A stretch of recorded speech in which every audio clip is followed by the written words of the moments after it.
officielle. Les difficultés du mouvement chrétien au 2e et 3e siècle. On n'a pas beaucoup de temps d'après le programme. L'étude que je consacre, de la Res Publica Romana. Exploité au première vue, rien à voir avec ce...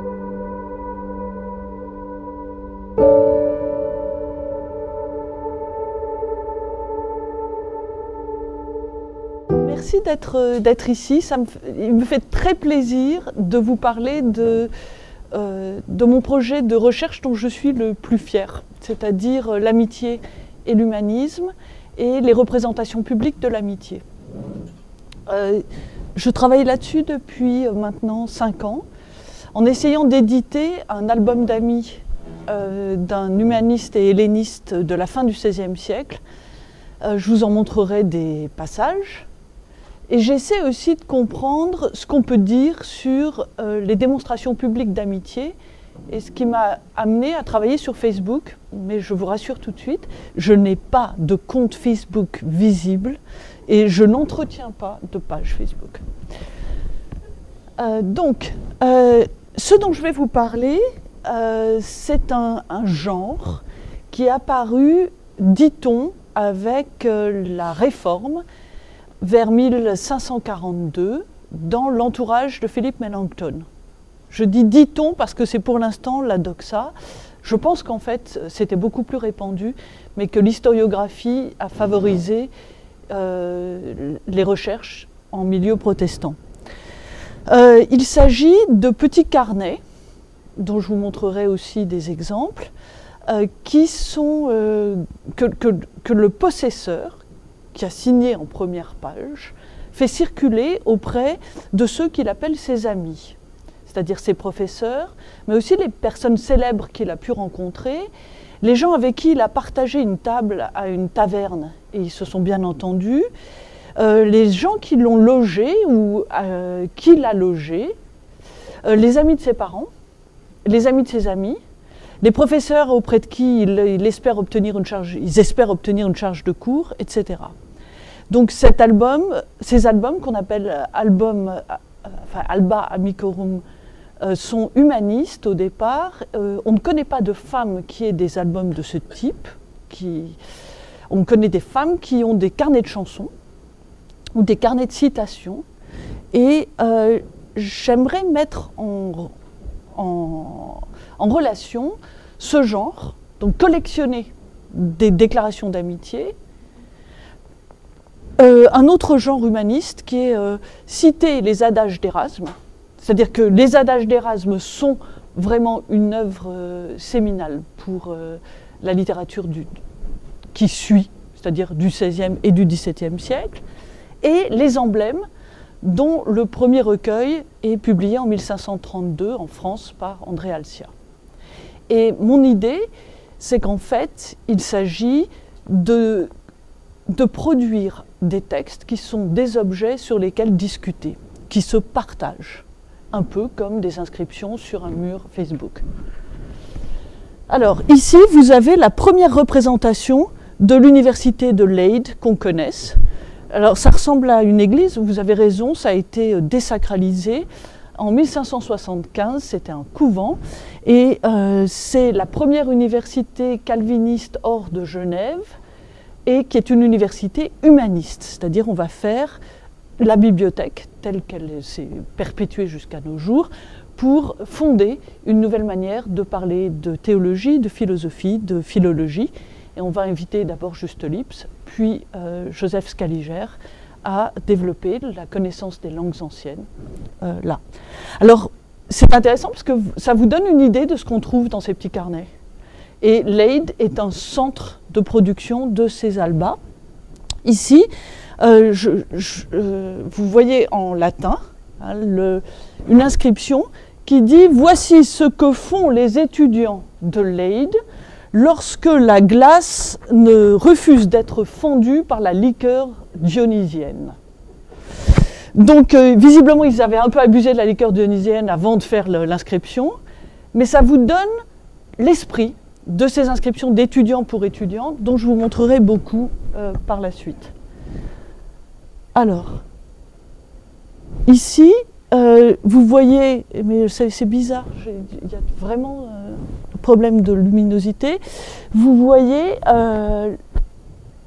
une collection sur laquelle j'ai travaillé. Je suis assez fière d'avoir mis ça.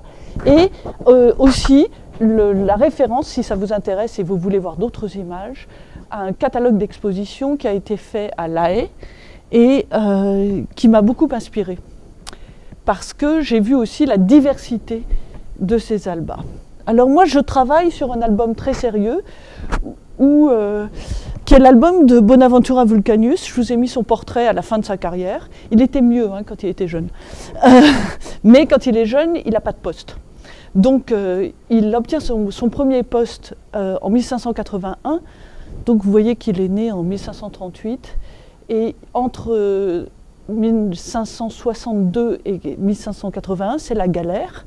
De ville en ville, comme correcteur auprès de grands éditeurs.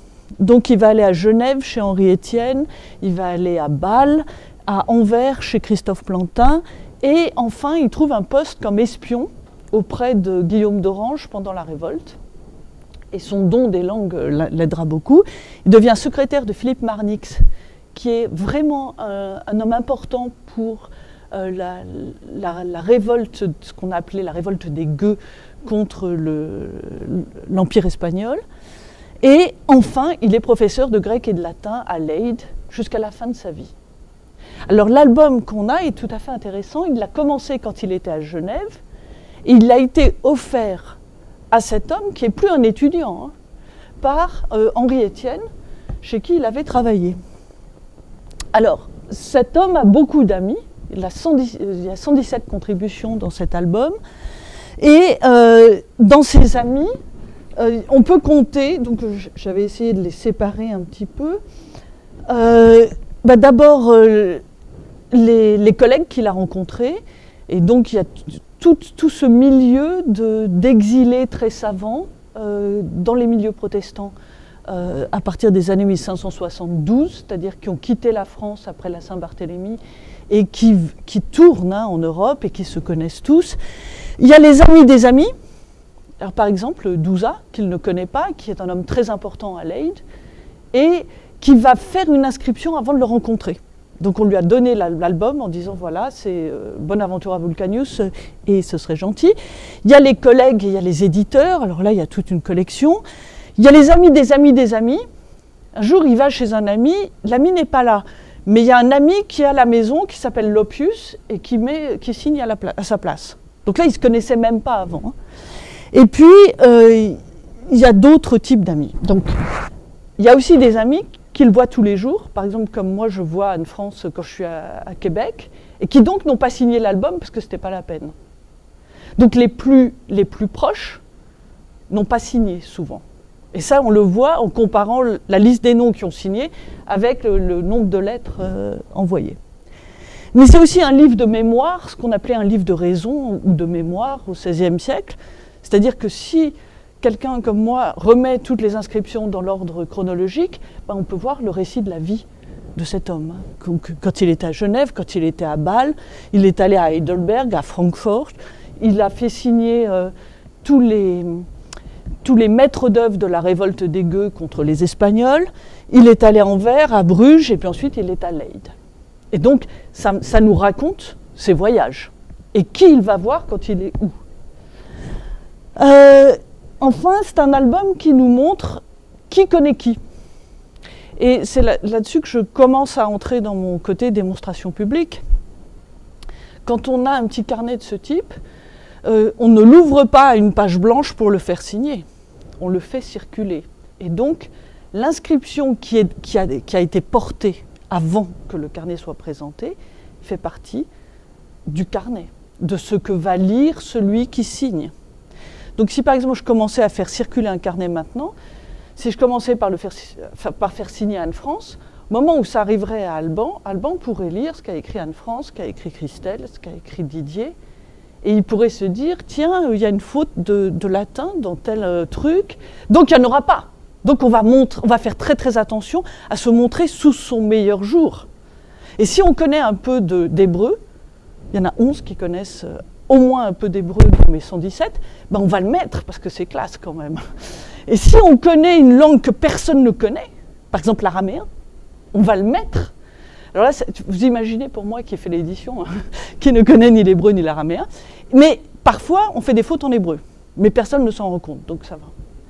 Pour le latin, pour le grec, c'est pratiquement obligatoire d'avoir au moins un mot en grec pour montrer qu'on est humaniste. Et donc, il y a ce côté grande république des lettres, nous montrons que nous appartenons à cette république, mais il y a aussi le côté confession.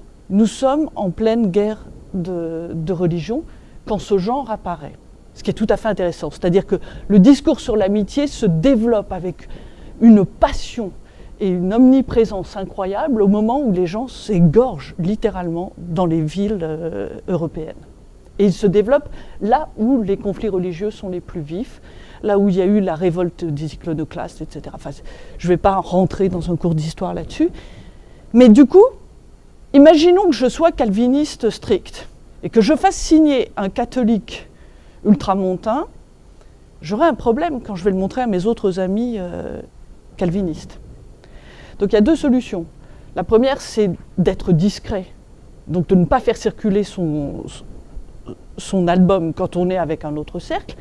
L'autre solution, c'est celle qu'a prise Bonaventura Vulcanus, c'est d'avoir deux carnets.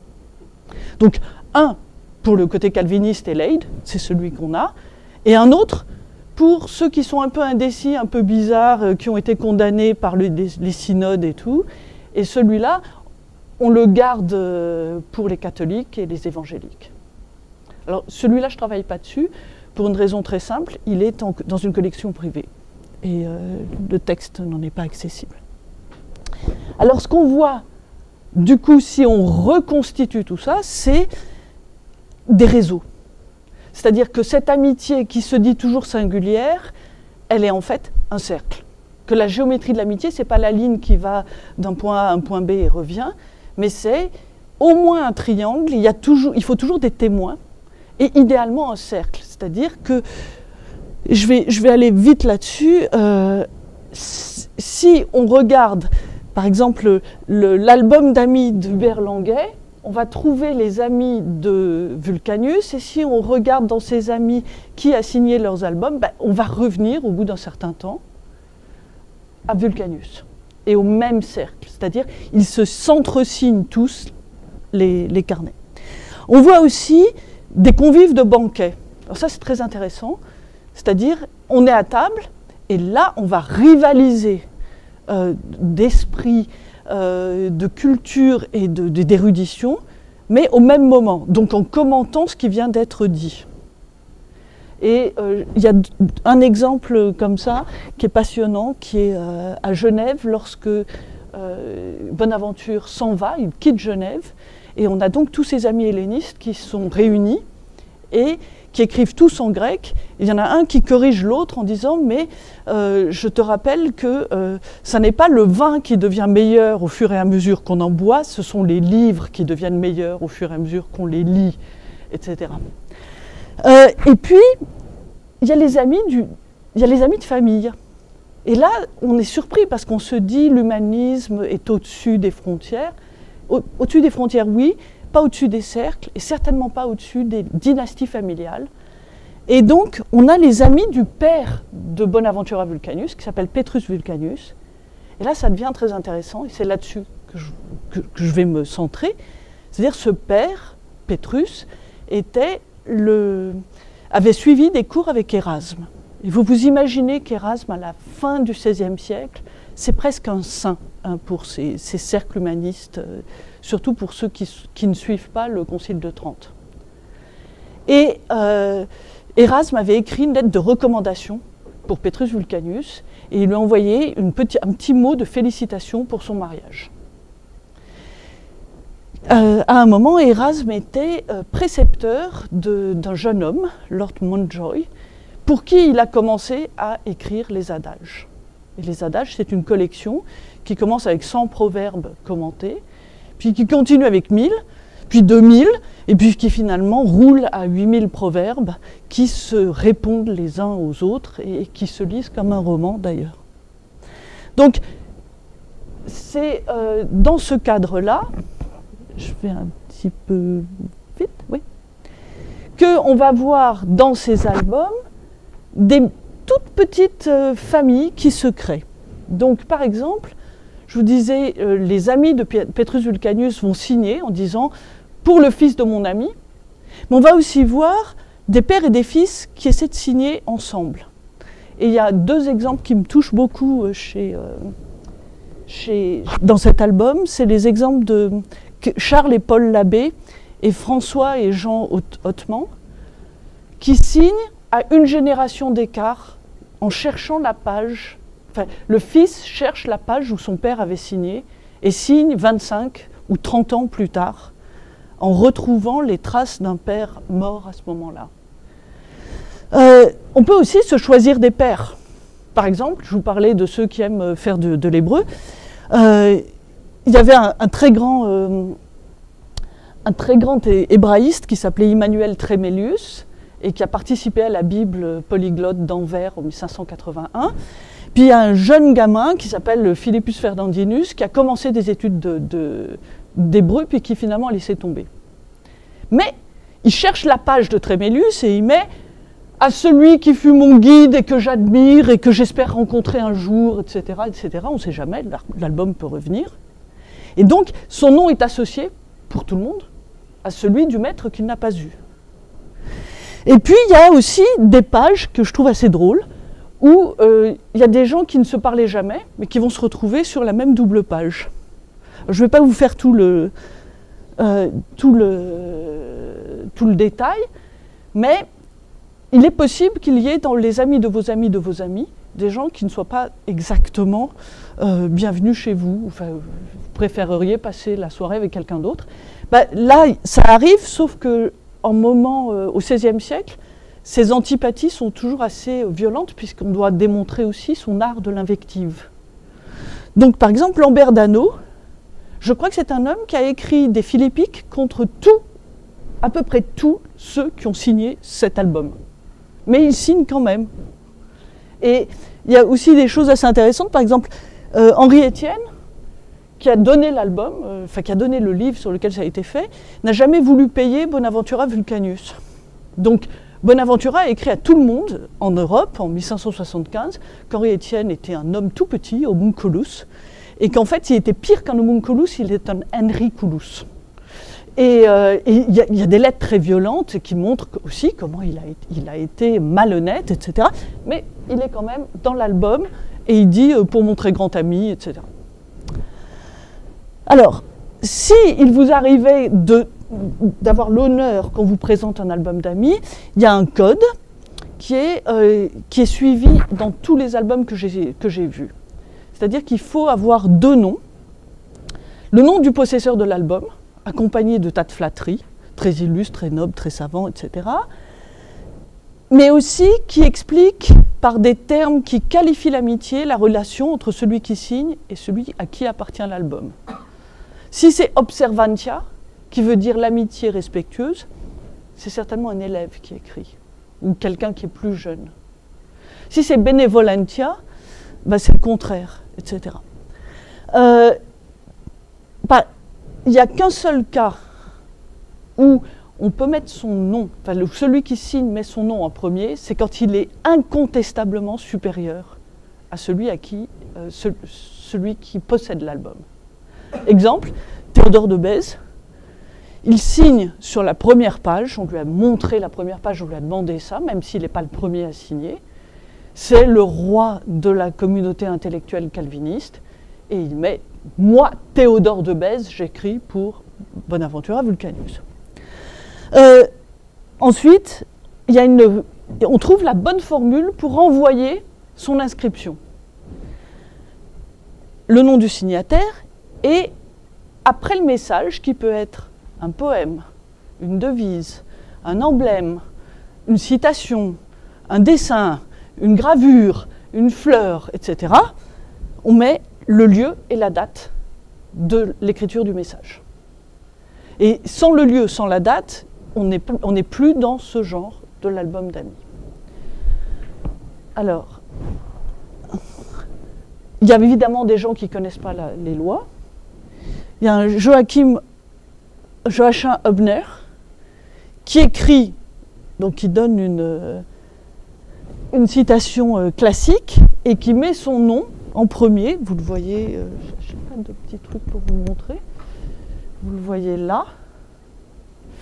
Bon, il était étudiant en première année, il signe l'album de son prof, il met son nom en premier, je ne le retrouve plus dans la liste des élèves de seconde année. Mais enfin, la corrélation n'est pas aussi... Enfin, c'est une corrélation, c'est par cause à effet, mais ça montre que c'est quelqu'un qui ne connaît pas les usages. Et voici Théodore de Bèze. Alors lui, il peut signer ici en premier, et voici le cadeau qu'il donne à Bonaventura Vulcanius. 3 citations, Augustin, Euripide, les évangiles, 2 langues, hein, vous avez du grec ici pour l'Euripide, 4 paragraphes, et il explique qu'il lui donne, qu'il lui voue une amitié de bénévolence, c'est-à-dire qu'il donne un signe public de sa protection pour Bonaventura Vulcanius. C'est avant le poste à Leyde, et il est absolument sûr que ça contribue à ce qu'il ait un poste. Donc j'ai transcrit ici toutes ces citations qui, en gros, vous disent que la vie est une vallée de larmes et qu'il faut pleurer. Il y a d'autres...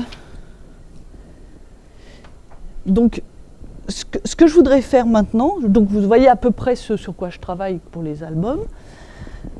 Ça, c'est l'inscription d'un grand graveur, Goltzius, et éditeur, qui était à Anvers.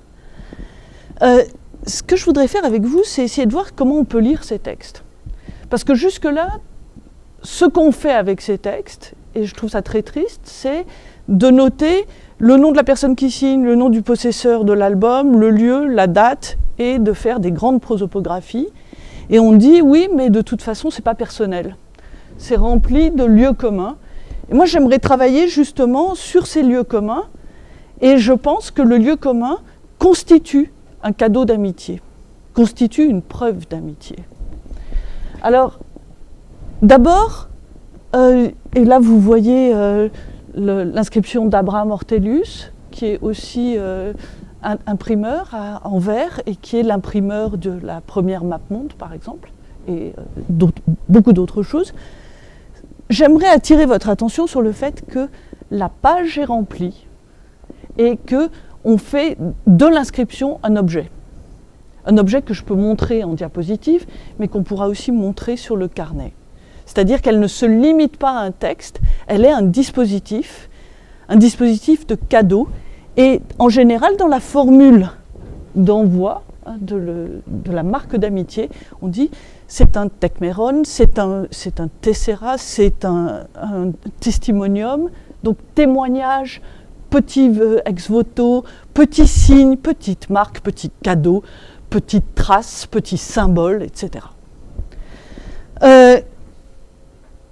Donc, ce que je vous disais, c'est que jusque-là, et c'est aussi ce par quoi j'ai commencé, ce qu'on a essayé de faire avec ces albums, il y en a, j'ai oublié de vous dire ça, on connaît, qui ont été faits à Leyde entre 1575 et 1600, c'est-à-dire les 25 premières années, il y a 1600 albums connus, 900 albums conservés.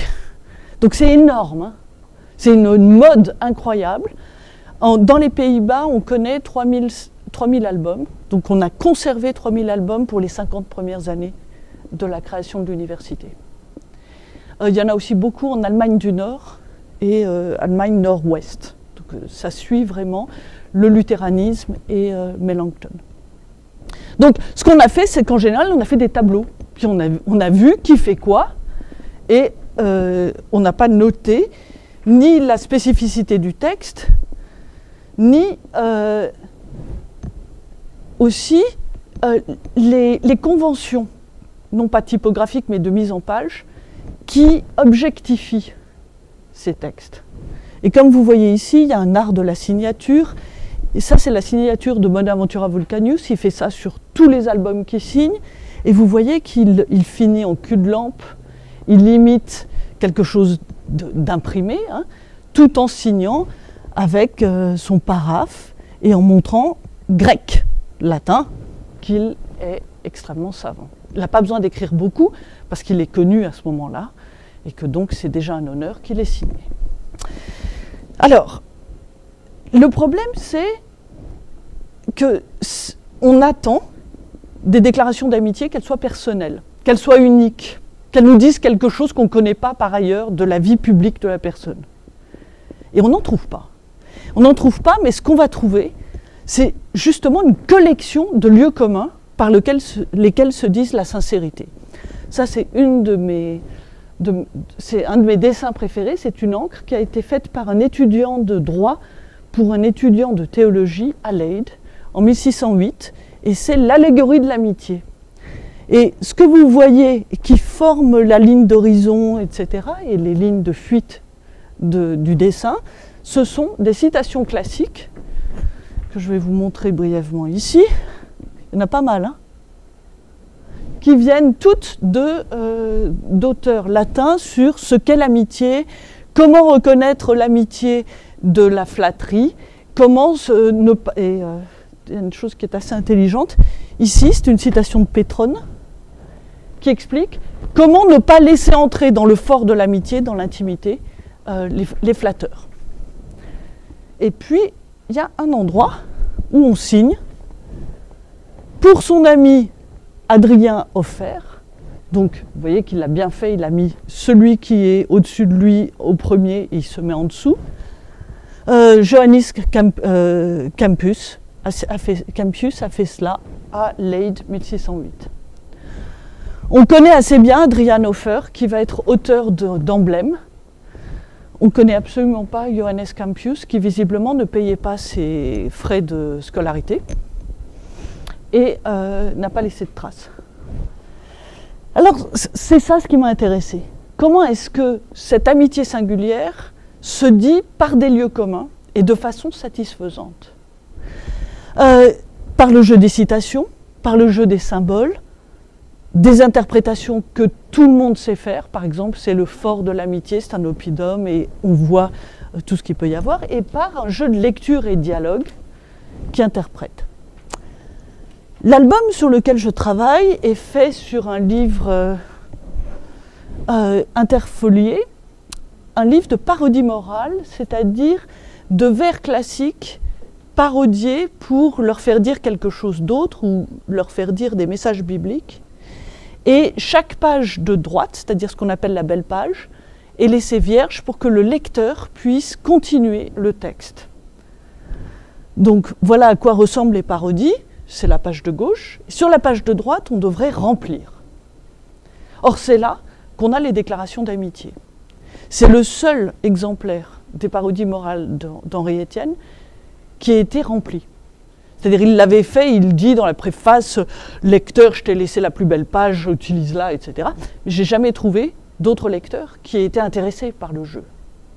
Mais c'est parfait pour les cercles d'amis qui peuvent aussi, s'ils ne sont pas inspirés, faire des parodies. Et c'est là-dessus que j'arrive à mes adages, partie 2, mais qui sera beaucoup plus rapide. De fait, l'utilisation des lieux communs et de citations que tout le monde reconnaît est liée à l'amitié et aux pratiques amicales dès 1501 par Erasme dans la collection des adages. Alors, je vais vous passer l'histoire de la composition des adages, mais en gros, on commence en 1500 avec des sentences attribuées à Pythagore. 1501 apparaît ce proverbe « Aux amis, tout est commun » qui passe en première position en 1508 avec le commentaire suivant que c'est l'augure, l'auspice de tout le recueil des adages et que c'est l'adage le plus important parce qu'il donne l'idée de ce qu'est le proverbe, de ce qu'est l'adage. Et vous voyez que c'est le bon auspice de la collection parce que la collection, c'est ce qui sera commun aux amis qui la lisent. Donc aux amis, ou on pourrait dire aux lecteurs, tout est commun. Cette mise en avant de l'amitié se continue. Si vous lisez, par exemple, dans la préface des adages, la définition de l'adage. Qu'est-ce qu'un adage? Est-ce que c'est simplement un proverbe ou une sentence ou un paradoxe, etc. Et il va donner deux définitions de l'adage, enfin deux critères. D'abord, l'usage commun. Donc un adage doit être un lieu commun, ça doit être un cliché. Et effectivement, tous ces adages vont avoir souvent une source grecque. S'ils n'en ont pas, il en fait une, c'est-à-dire qu'il fait une rétro-traduction du latin au grec pour que ça existe en grec, et au moins 2 auteurs qui l'ont utilisé. Pour l'adage aux amis sur tout est commun, il y a 53 références anciennes. C'est pas exhaustif, hein. La deuxième chose, c'est l'originalité. Mais ce qu'il appelle l'originalité, c'est la difficulté de compréhension.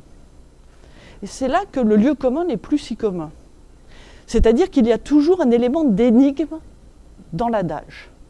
Et c'est cette énigme-là qui fait qu'on ne traverse pas le texte et qu'il devient matériellement un objet à étudier.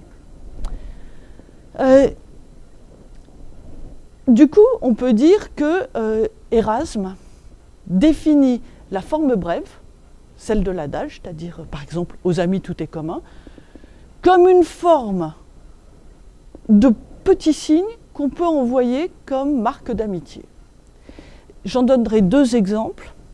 Je vous épargne une longue lettre où un de ses amis, qui lui écrit tous les ans, se plaint de ne jamais recevoir de réponse, ni même de petites confirmations qu'ils sont encore amis. Donc on est en 1521, et Érasme répond « Mais je passe mon temps à publier, et voilà les marques de mon amitié. » Alors on peut dire que c'est un peu poussé, c'est pour ça que je ne vous l'ai pas mise. Par contre, celle-là, c'est dans les paraboles. Et les paraboles, c'est une série de comparaisons des similitudes que nous utilisons, enfin que les humanistes utilisent, et de similitudes des auteurs classiques. L'auteur classique le plus cité étant Plutarque. Et là, il raconte qu'il y a 2 types de personnes, et donc 2 types d'amitié, puisque l'amitié montre ce que nous sommes chez les humanistes. Et il y a un type d'amitié qu'il appelle vulgaire ou vile. Et c'est une amitié matérielle. Et là, pour prouver son amitié, on envoie des petits cadeaux. Alors ça, c'était marrant. Tu vas à Anne-France? Moi, je n'en ai jamais reçu de ça. Des anneaux, des petites dagues, des tiares, des babioles. Et ça, c'est très vulgaire quand même. Et donc, cette amitié-là, elle disparaît vite. Parce qu'elle est matérielle et elle est aussi associée à des hommes, des amis, qui ne sont pas très intéressants eux-mêmes. Ils sont eux-mêmes vulgaires. Les seconds, c'est nous. C'est toujours comme ça chez Érasme. C'est-à-dire, il a la gentillesse de ne pas dire moi, il dit nous. Donc, soyons dedans. Pour nous, quand notre amitié tient tout entière dans l'union de nos âmes et le partage de nos études, pourquoi ne pas choisir, en guise de mutuel signe, de nous envoyer des cadeaux de l'esprit, des lettres ou des mots? Et voilà, on est là avec les adages, on est là avec le livre. Et donc quand il dit « ami lecteur », ce n'est pas parce que c'est un cliché, c'est parce que en envoyant le livre, il fait du lecteur un ami.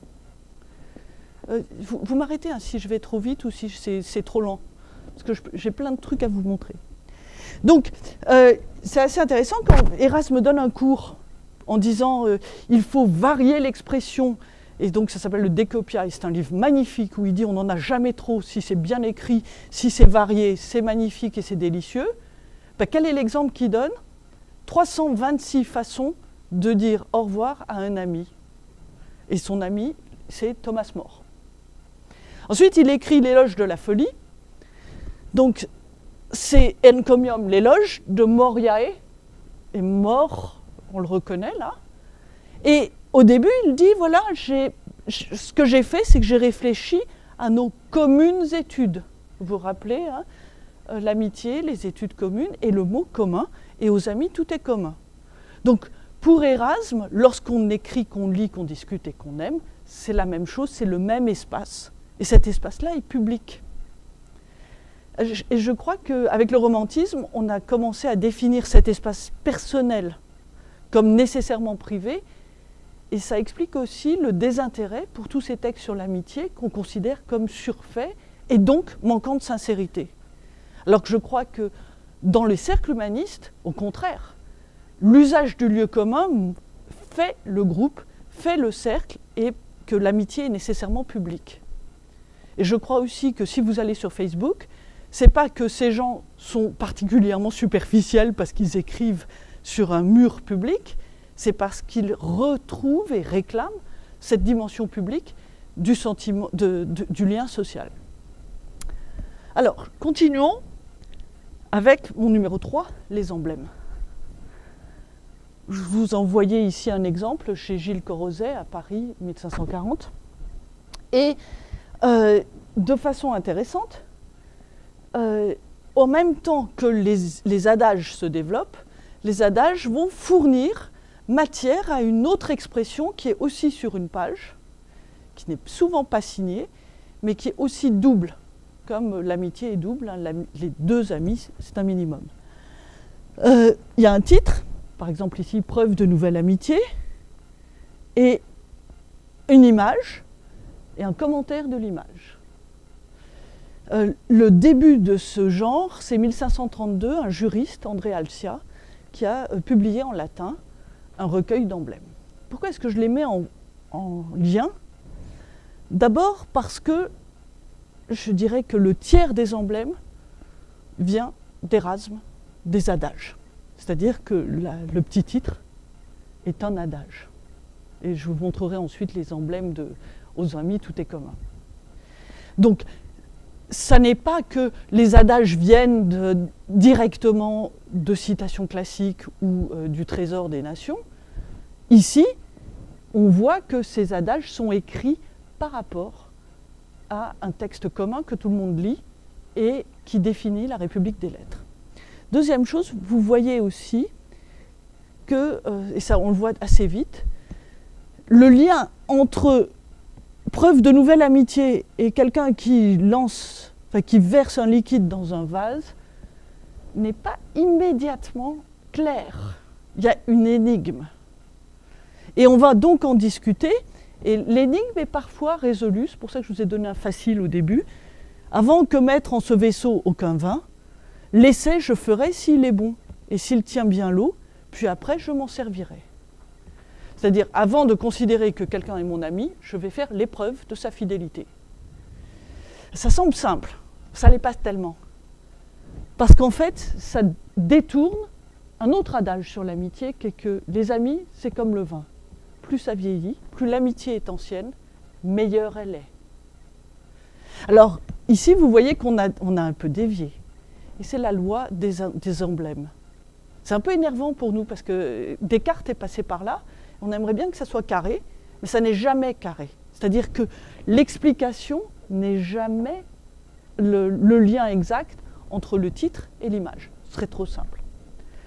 Alors je vous disais, premier lien, ces emblèmes viennent majoritairement d'adages d'Erasme ou de citations d'Erasme, qui ne sont pas citées comme érasmiennes, mais qui le sont. Deuxième lien, les recueils d'emblèmes ont été extrêmement fréquemment utilisés comme alba amicorum. Je vous donne des exemples avec Alcia. Les lieux communs, qui ne sont pas très marrants, mais qui ressemblent quand même à ça, de Philippe Melanchthon le sont aussi. Et les icônes tirées de la Bible, qui ressemblent aussi à des emblèmes et qui sont commentés avec le même dispositif, le sont. J'ai mis quelques exemples, mais la question, et il y a même des recueils d'emblèmes, qui sont publiés pour servir d'album d'amis. Donc on vous laisse une page blanche à chaque fois. La question, c'est quand même l'œuf ou la poule. C'est-à-dire que si je fais un recueil d'emblèmes, je fais un recueil de gravures. Or, les gravures, ça coule. Et j'ai pas envie que mon papier pèse des tonnes, parce que ça coûte cher aussi. Donc si je suis imprimeur, le plus simple, c'est de n'imprimer que d'un seul côté de la page. Donc bien sûr, ça va laisser des pages blanches, mais qui souvent sont tachées par l'encre qui revient en transparence. Donc je dis l'œuf ou la poule, c'est-à-dire certainement c'était plus pratique de le faire sur des recueils de gravures, mais ce ne sont pas n'importe quel recueil de gravures non plus. La deuxième chose, c'est que la plupart des emblèmes parlent d'amitié. C'est-à-dire que l'amitié est un thème des emblèmes. Et en particulier, on va voir apparaître dans les recueils d'emblèmes toute une série d'épisodes topiques sur la preuve de l'amitié. Parce qu'il y a une obsession. L'ami va-t-il me trahir? Et ça, c'est chaque fois qu'on parle d'amitié, en fait. Donc, on voit ici que, par exemple, il y a des tests. Si vous perdez toute votre fortune, là, vous ne garderez que vos vrais amis. On connaît l'ami au besoin. Traduction d'un adage d'Erasme. Et on voit bien que quand sa maison brûle, qu'on n'a plus rien et qu'on va aller demander de l'argent et de l'aide, les faux amis se détourneront. Et voici l'adage avec encore un autre recueil d'emblèmes qui prend ça. Amicus certus in re incerta cernitur, avec ce très beau ker. C'est dans le malheur qu'on reconnaît l'ami véritable.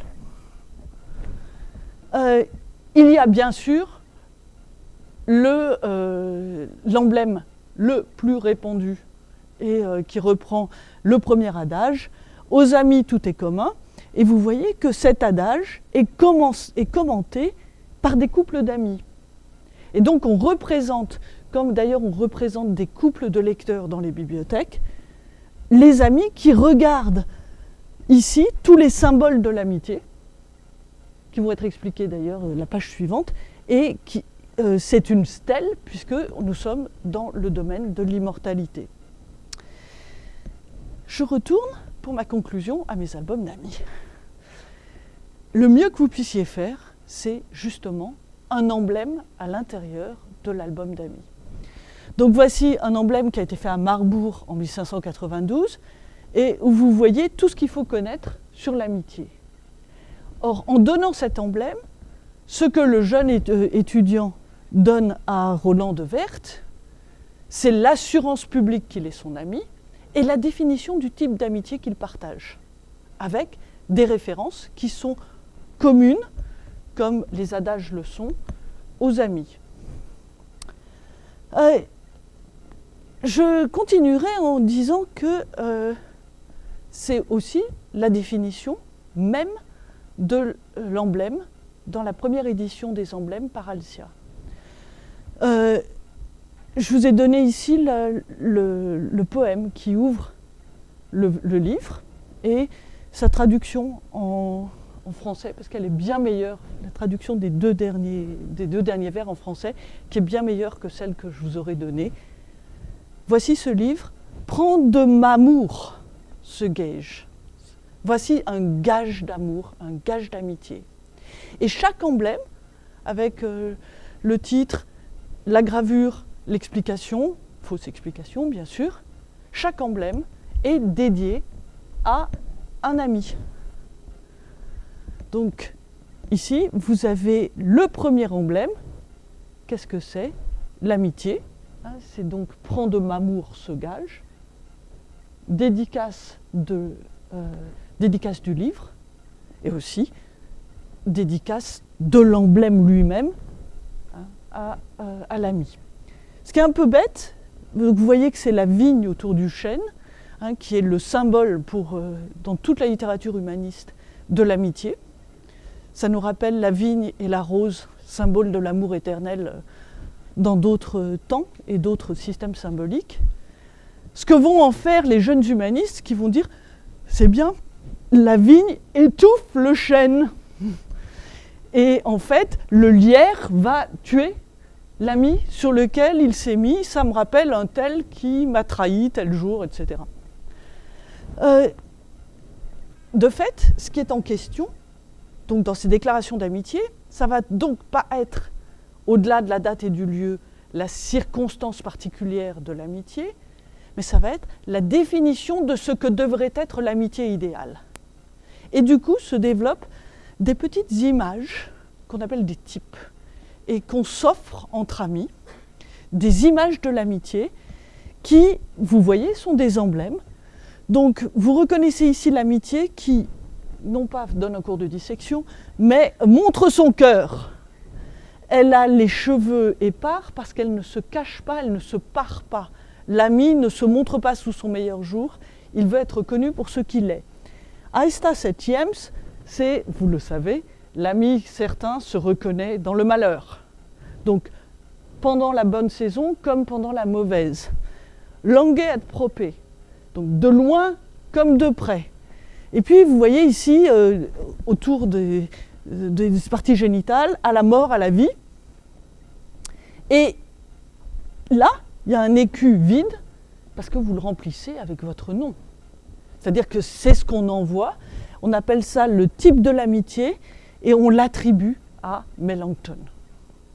Je dis on l'attribue parce que je crois que c'est vraiment une reconstitution historiographique de situer chez Philippe Melanchthon, l'ami de Martin Luther, l'origine de cette pratique.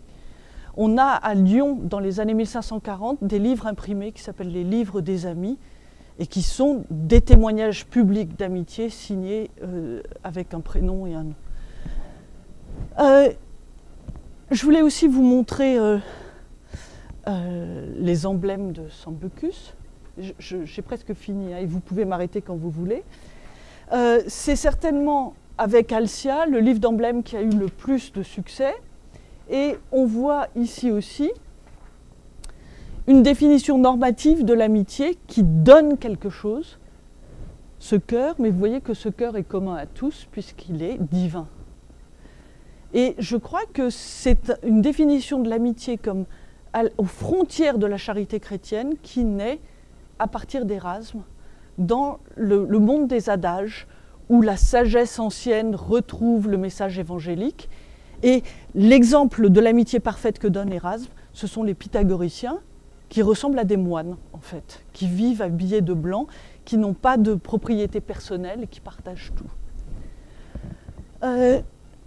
C'est un thème qui est absolument de plus en plus présent dans les recueils d'emblèmes. Je n'ai pas pu résister à vous montrer l'amitié sainte dans un recueil du début du XVIIe siècle et qui va devenir un thème d'alchimie, qui n'est pas la sympathie, hein, qui est donc l'amitié qui est sainte et qui est publique et non pas cachée. Donc, je vous donne d'autres exemples. On trouve partout, hein, ces petites images. Ici de Ripa. Ici encore un autre iconologie de Ripa dans sa réédition. Vous voyez qu'elle est devenue femme, mais quand même elle montre son cœur, elle a les cheveux lâchés, etc. etc. Et je reviens pour les 3 dernières minutes à mon Vulcanus. Je vous ai dit que Vulcanus était le fils d'un humaniste qui lui-même a été l'élève d'Érasme. Et je vous ai dit que Érasme avait écrit une lettre de recommandation pour cet élève, donc Petrus Vulcanus, qui était à Bruges. C'était pour le recommander pour qu'il devienne précepteur de ce jeune Lord Montjoy pour qui il a écrit les adages. Cette lettre, elle est maintenant à Leyde, en très mauvais état, parce que Bonaventura Vulcanus l'avait retrouvée, il la montrait à tout le monde, en disant voilà, mon père était connu, c'était un ami d'Érasme. Et de fait, lui aussi se situe dans la génération des enfants d'Érasme. Donc il va faire signer un nombre assez impressionnant d'amis de son père quand son père est mort. Il va à Bruges et il fait le tour des amis de la famille, qui signe en disant « c'est une amitié paternelle ». Paterna amicitia. Je vous ai aussi parlé de ses pères et de ses fils qui signent ensemble et qui aussi, dans leur fidélité, définissent une amitié qui dépasse les confessions religieuses. Bon, ça, c'est un peu à discuter, sinon il n'aurait pas 2 albums, enfin 3 en fait. Parce qu'il en avait 3 hein, qu'on connaît, mais qui surtout dépassent les générations. Or, c'est là, je pense, l'héritage érasmien essentiel, c'est-à-dire cette communauté des cercles, des amis, des références, se transmet. Et dans l'album, on voit le signe de cette transmission, non pas seulement dans la reprise des textes et des thèmes, mais aussi dans l'insistance sur la filiation paternelle. On est maintenant 2 générations après Érasme. Érasme a été mis à l'index en 1551 à Louvain et en 1564 à Rome et pour toute l'Europe. Donc, ça va devenir effectivement une ligne de partage. Cette sociabilité humaniste qui avait été mise en place par le lieu commun, la matérialité du texte, hein, c'est-à-dire je donne un texte comme je donne un cadeau, et la filiation avec l'héritage, héritage classique et héritage chrétien, qui se mêlent dans la nouvelle génération à chaque fois, tout cela va devenir donc d'abord l'apanage des communautés protestantes, à cause de la condamnation d'Érasme par les catholiques, mais aussi une esthétique du lieu commun et de la culture érudite qui se reconnaît à des fragments. Et Éric van der Schueren n'est pas là, mais je pense qu'un des plus beaux livres sur cette culture-là qui a été écrit, c'est le livre d'Éric van der Schueren sur les florilèges. C'est-à-dire, ça n'est pas mettre en miettes une culture, c'est en donner l'essence par la forme brève. On ne peut pas donner une forme longue, sinon on écrit un livre, mais c'est un peu différent. On donne des formes brèves comme on donne des gemmes, des pierres précieuses. De ce point de vue-là, ben, oui, je finirai en disant que l'amitié n'est pas seulement un thème, c'est une poétique humaniste. C'est-à-dire c'est un mode pour penser l'écriture et pour penser aussi la lecture et le rapport à la culture en général.